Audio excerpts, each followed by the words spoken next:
નમસ્કાર મિત્રો, સ્વાગત છે તમારું અમારી ટચ ગુજરાત યુટ્યુબ ચેનલ પર। તો મિત્રો, આજે આપણે વાત કરવાના છે મિત્રો, અંતે લાંબા સમય બાદ નવી ભરતીની જે છે જાહેરાત જોવા મળી રહી છે।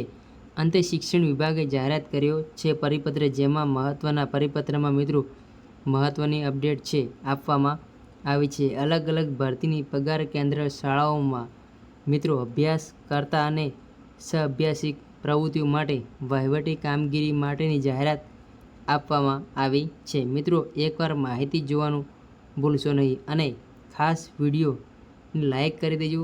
નીચે હેબનનું ઓપ્શન આવેલું છે તે દબાવવાનું પણ ભૂલવાનું નથી। તો ખાસ એક લાઈક કરી નીચે તમને જે કમેન્ટનું સેક્શન છે તે હાઇપરનું ઓપ્શન આવશે, ત્યાં તમે ખાલી તમારે ક્લિક કરવાનું રહેશે। તો આજની અપડેટ શું છે મિત્રો, તેની આપણે વિગતવાર થોડી ચર્ચા કરીએ। તો મિત્રો, અહીંયા તમને સ્ક્રીન ઉપર જોવા મળી રહ્યું છે કે જે મળતી માહિતી મુજબ અહીંયા રાજ્યની સરકારી પ્રાથમિક પગાર કેન્દ્ર શાળાઓમાં અભ્યાસિક તથા સહઅભ્યાસિક પ્રવૃત્તિઓ અને વહીવટી કામગીરી માટે શાળા સહાયક ઉપલબ્ધ કરવા બાબતે અહીંયા પરિપત્ર આપવામાં આવ્યો છે।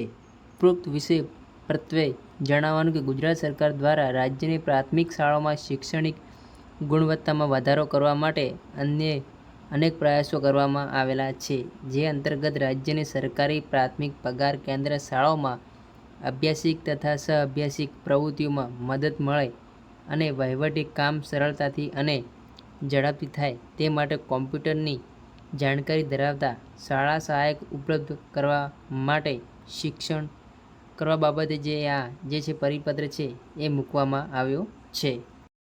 મિત્રો, અહીંયા અલગ અલગ પ્રસ્તાવના પણ તમને જોવા મળી રહ્યો છે કે ઠરાવ પણ જોવા મળી રહ્યો છે, જેમાં પ્રાથમિક શાળાઓમાં અભ્યાસ અને સહઅભ્યાસિક પ્રવૃત્તિઓ માટે વહીવટી કામગીરી સરળતાથી ઝડપી થાય તે માટે હેતુથી શરતો માટે ખાસ શાળા સહાયક એટલે કે આઉટસોર્સિંગ ઉપલબ્ધ કરવાનો ઠરાવવામાં આવેલો છે। એની સૂચનાઓ પણ આપવામાં આવી છે।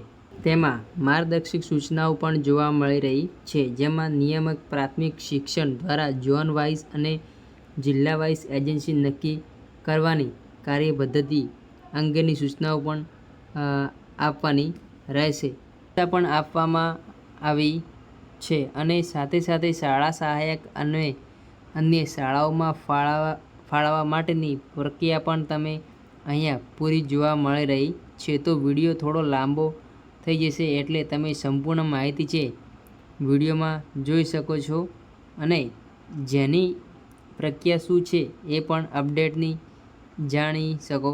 તો ખાસ વધુમાં વધુ વિડીયો શેર કરજો।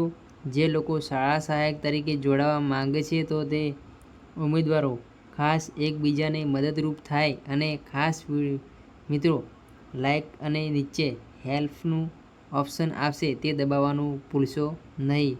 અને ખાસ વોટ્સઅપ ટેલિગ્રામ ગ્રુપ પણ આપણે બનાવેલ છે, વિડીયો ડિસ્ક્રિપ્શન લિંક મળી જશે, ત્યાં પણ તમે જોઈન કરી શકો છો। તેમાં પણ પરિપત્ર મૂકી દઈશું।